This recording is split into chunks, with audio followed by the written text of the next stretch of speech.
Fear and Greed 39. I was just going over all the metrics, all the things that go on a live stream. And as soon as I went to go live, everything started to switch again. It's just so many signals in this weird old live streaming environment. Basically notched up to 39. Who cares? Nothing exciting there. Bitcoin dominant 63.1%. That's pretty damn high. 24-hour volume 68 billion. The overall market cap 2.74 trillion. Give or take 100 million. Oh.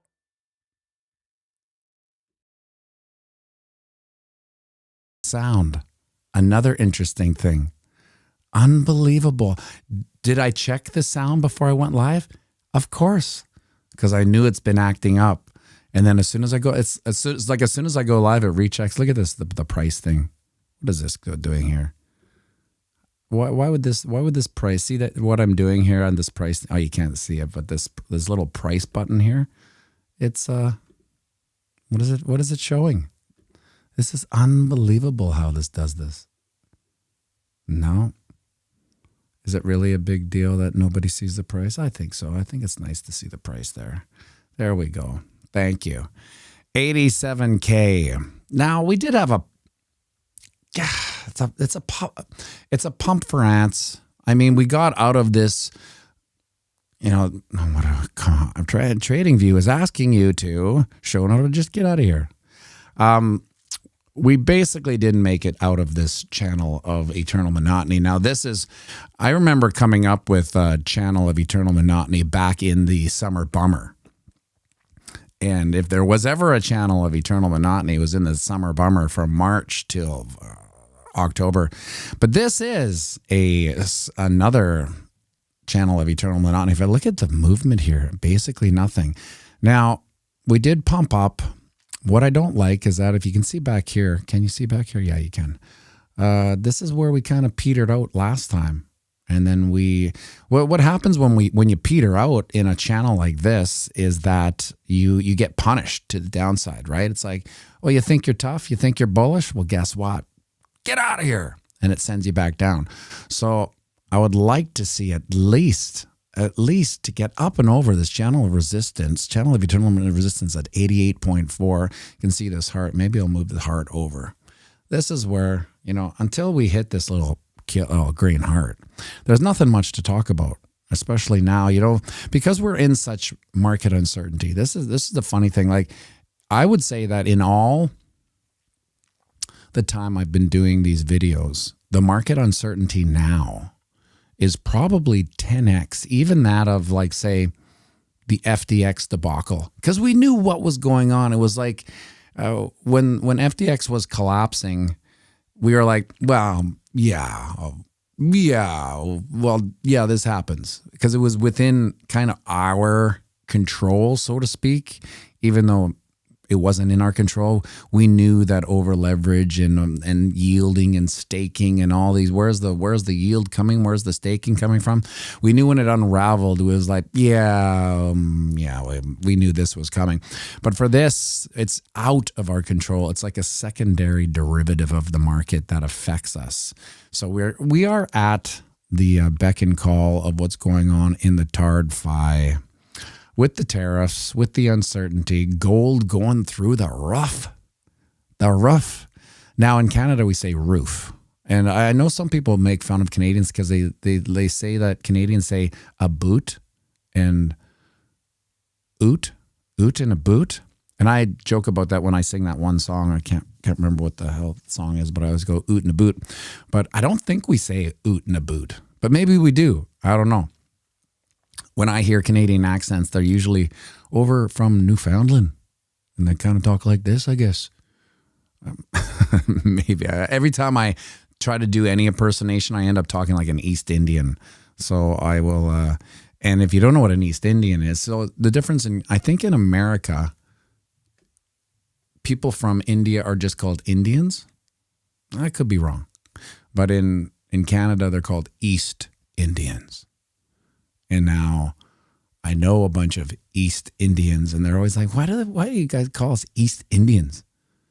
Because in their take is that India is so big that they think that we're calling them, they're from East India.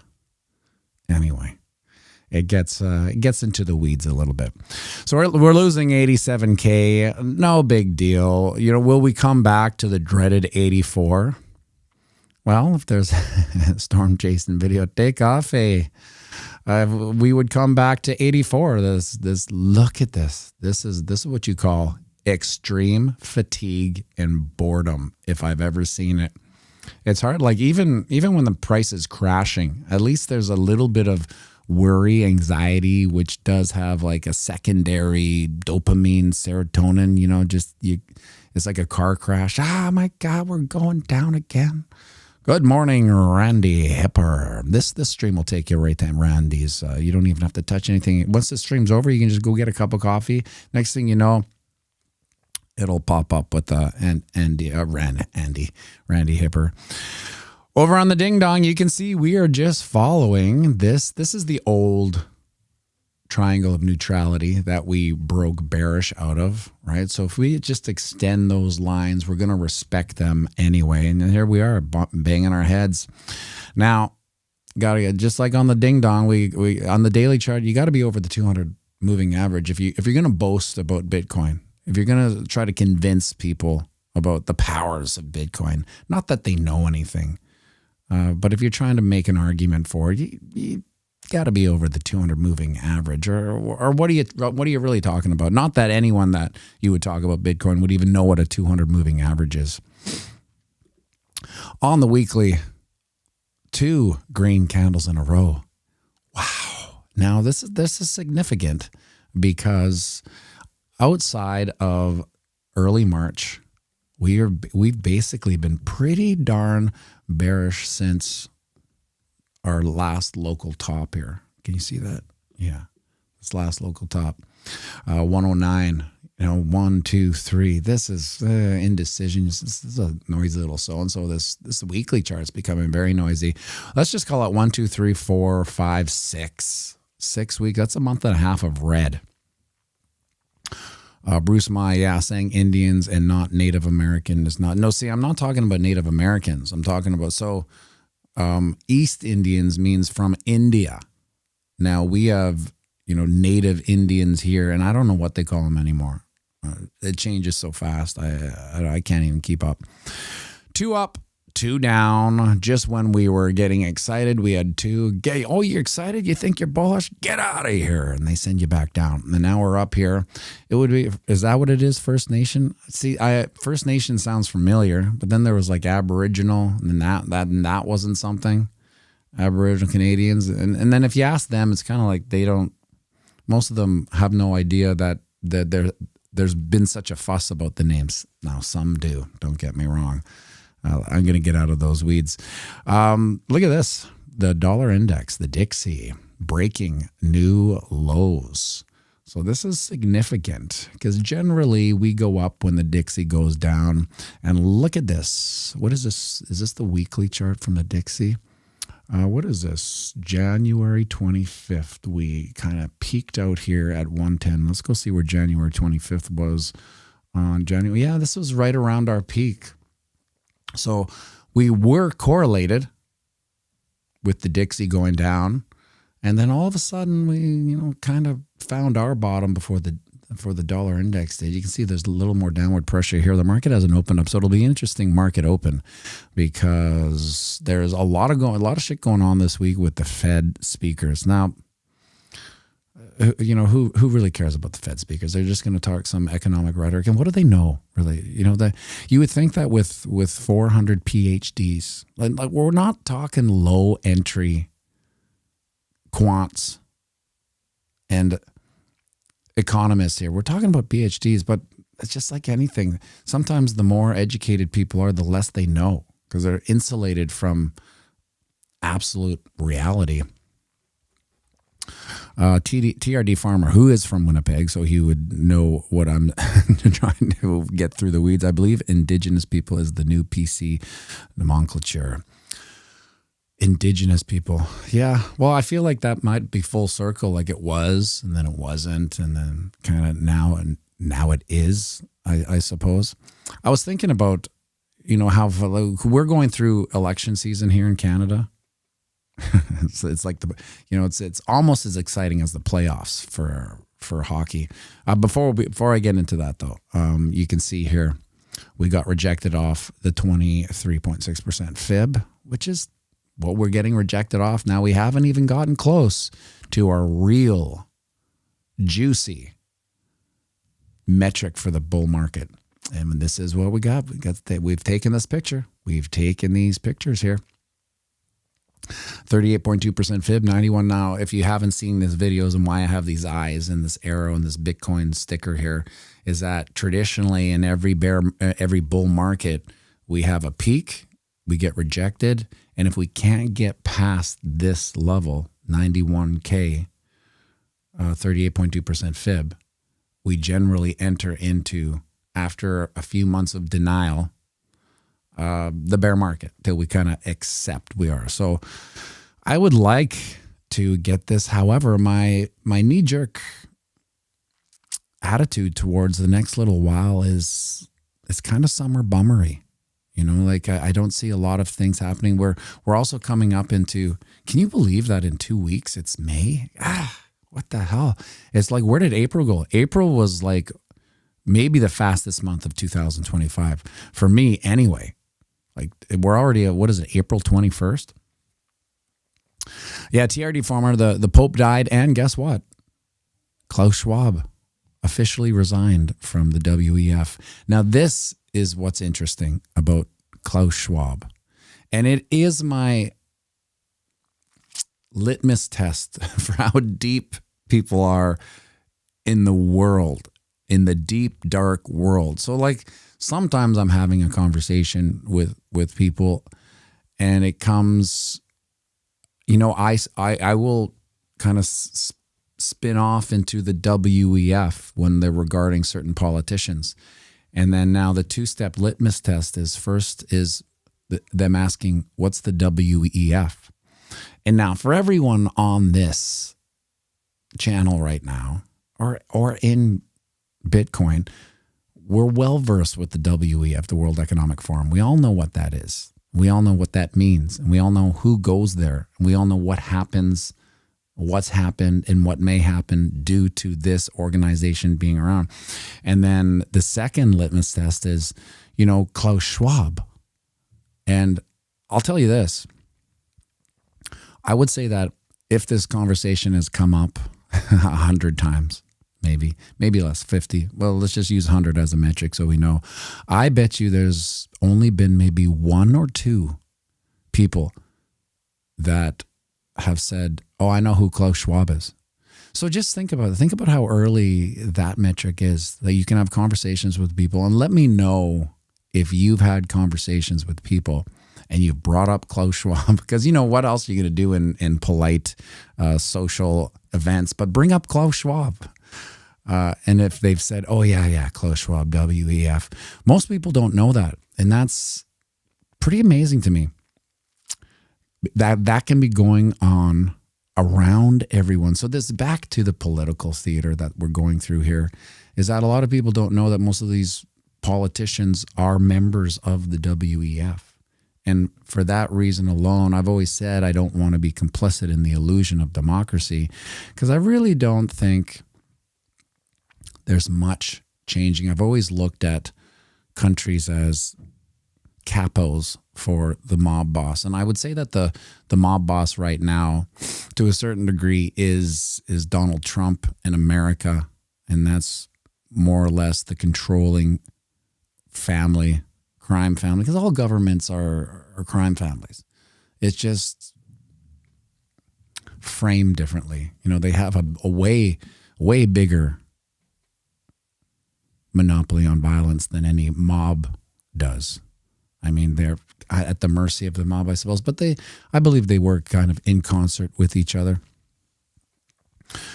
Terry Curl, what did Grok say about Klaus Schwab's reputation? That'd be interesting to see Grok's take. Man, I got to tell you, I use Grok for everything. I don't even use Google anymore. I love the way they it gives you all these alternatives too, and then asks you questions. It's like, wow, sometimes I get stuck in there. Anyway, with the political system here, it's amazing. You would think I would, if I were to have a conversation with anyone watching this stream right now, I would basically think that most of you would say, yeah, you guys are going to, Trudeau was horrible. The Liberal Party is, this and that, right? But there's so many retards up here in Canada that you would think that the past 8 years with Trudeau and the Liberal Party was magnificent. And I know it's probably hard for most of you. It's like as if then people don't think that. Yeah, they do. I was having conversations there at the old squash club yesterday. People asking me if I vote, and I have to give them the quick, well, I'm not complicit in the illusion of democracy, right? A great conversation on Easter Sunday. But I always say greatest psyops is democracy and income tax. The fact, because they were talking about, I got to do my taxes. I got to put that this day. I didn't get my T4, and then the HR didn't get it. It's like this whole industry around the income tax is so mind blowing. And then they're all talking about the Liberal Party and Trudeau and Mark Carney. And this may seem like words that you don't know. I don't know how. Why would anyone keep up with Canadian politics? It's almost like, us, a Canadian keeping up with, where Johnny December's, he lives in Belize, like keeping up with Belizean politics. I would know anyone who's running for the leader of the Belizean Liberal Party. But that's what it is here. So we're going through that right now.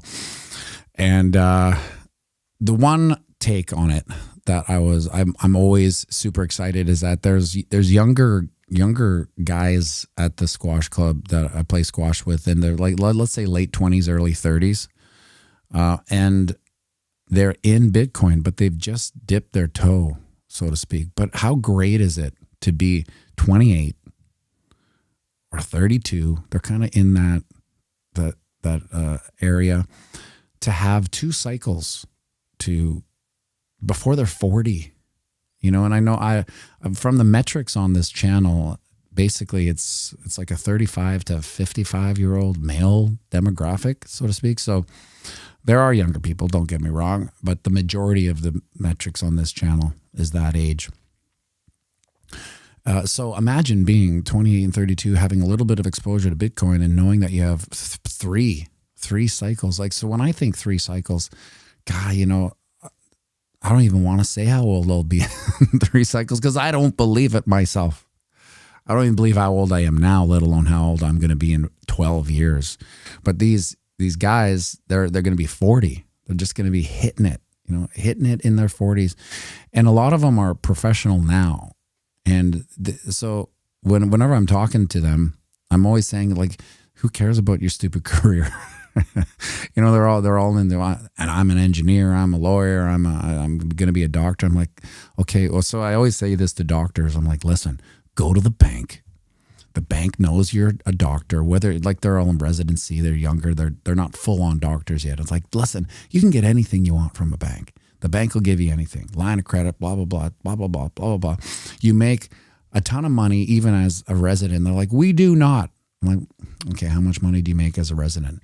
It's almost like when you break it down, it's like $40 an hour if we're lucky. I'm like, well, it's not the worst, It's not something to really complain about, $40 an hour, considering, well, the majority of the people would be like, well, $40 an hour. Well, how many hours do you work? Well, that's the problem too. We work like 12 hours sometimes. Yeah, we kind of we get overtime kicking at 80 hours, but sometimes I'm there for like 24 hours. 24 hours and $40. Well, it's not bad anyway. Long story short, go to the bank. This is the advice I give them. Go to the bank. Get as much line of credit as you can, because you can finance that debt. Let's call it $200K. The bank won't even.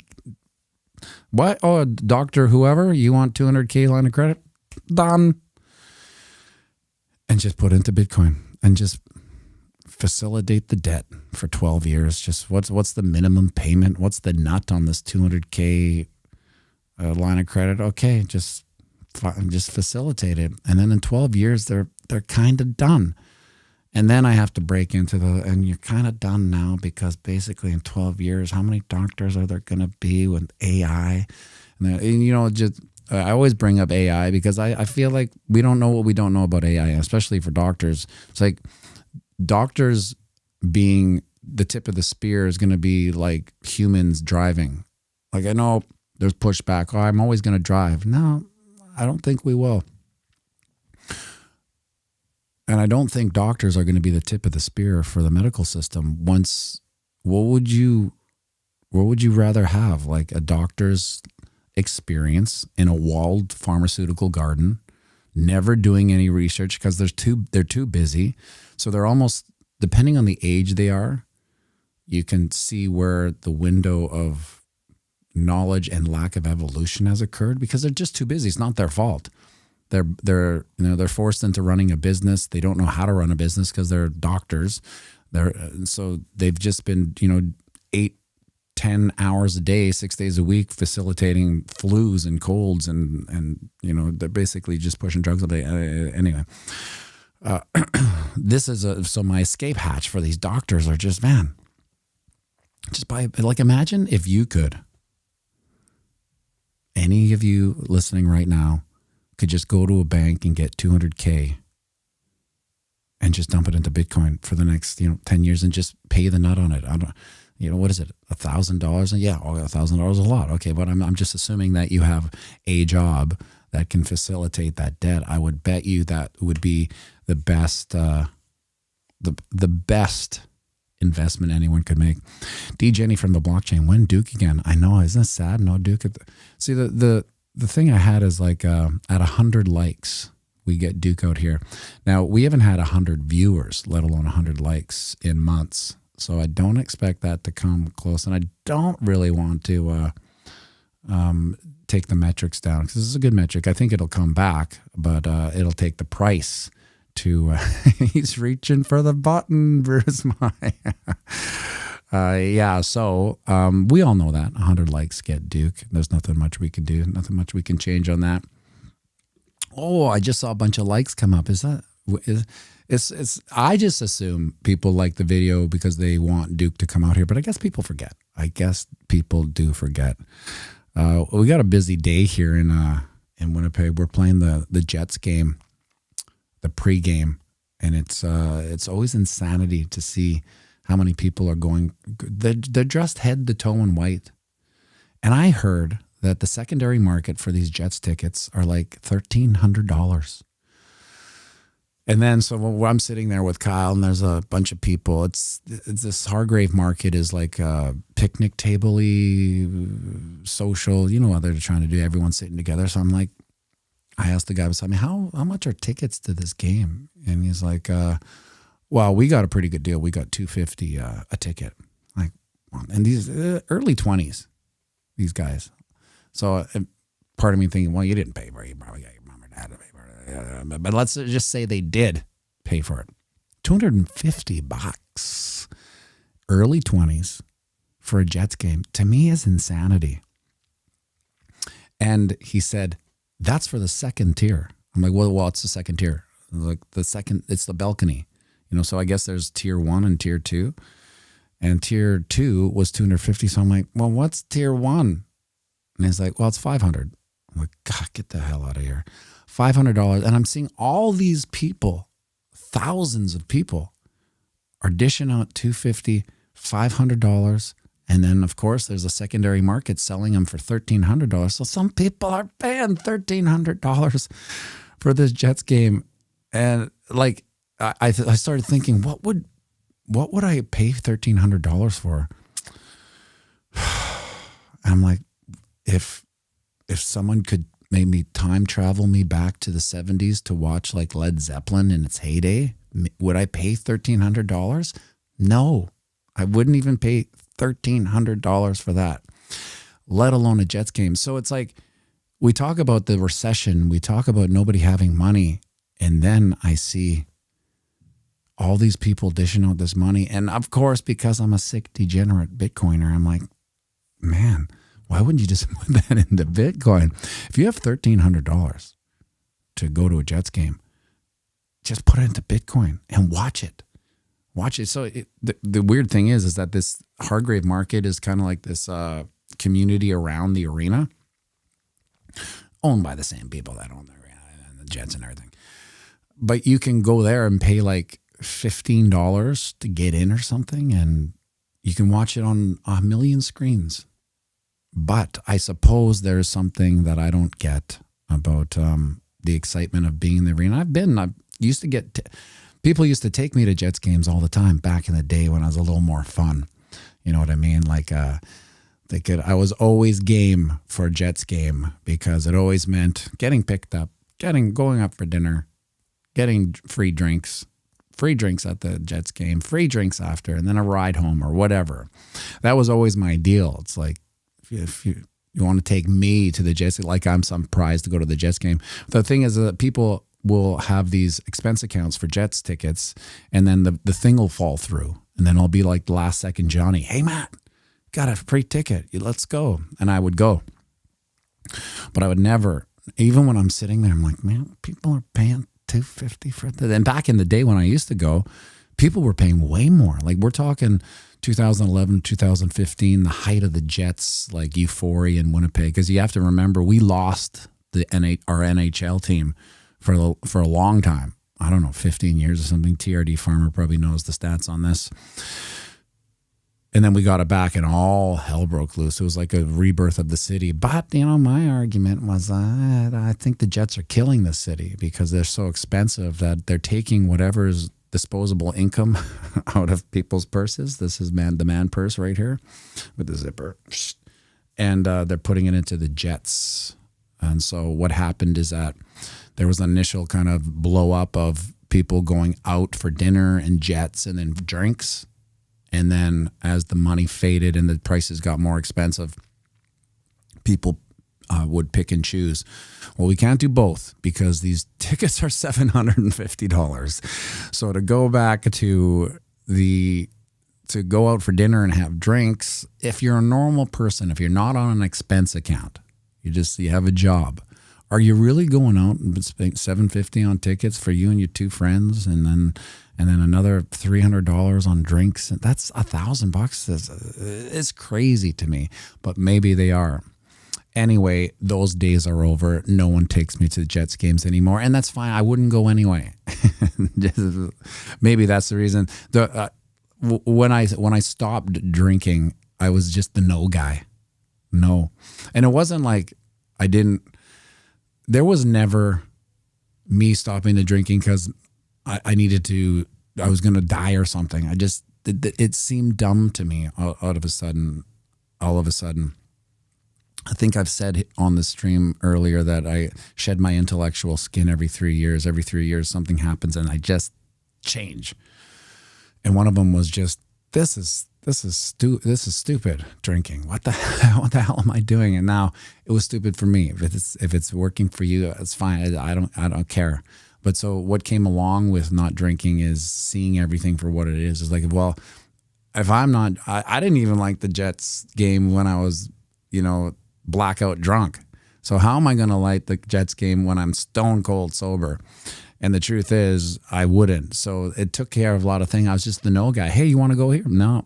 Hey, you want to go meet for lunch at Joey? So in Winnipeg, if you don't know, we have this chain called Earl's and Joey's, owned by the same umbrella group.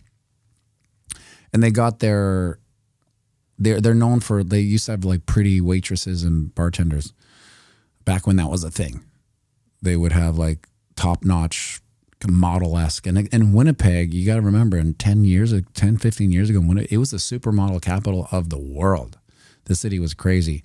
And so that's where everyone would go before and after events. And it was expensive, kind of, but it wasn't like a high-priced steakhouse. It was just, anyway, I would always get the call, hey, let's go for lunch at Earl. No, thanks. Why not? They would go there and have some secret lunch drinks and then hit on the waitress. And all these guys, you know, this is, I was going to do, someone, it was Spencer was like, when are you going to do the 5 never dates for guys? I'm not going to do it today, but I will, maybe I'll do it tomorrow. Cause if we go back into the price doesn't move, we'll come and do that. But one of them is these hired guns, right? So I'll give that one of the never dates for guys is hired guns, bartenders, servers, kind of like the girls too. But the reason why hired guns when it comes to never dating girls is a red flag is because they get so trained in fleecing dudes and making like they like guys. They like it becomes like a skill. They're skilled at making men feel a certain way, and then like it's usually it can be gateways into like, you know, obviously strippers are a thing, but like the first line of the stripper environment is the server technique to make tips. And anyway, it's the same thing, but that's, you know, now we're getting into the weeds here, aren't we? You like and subscribe.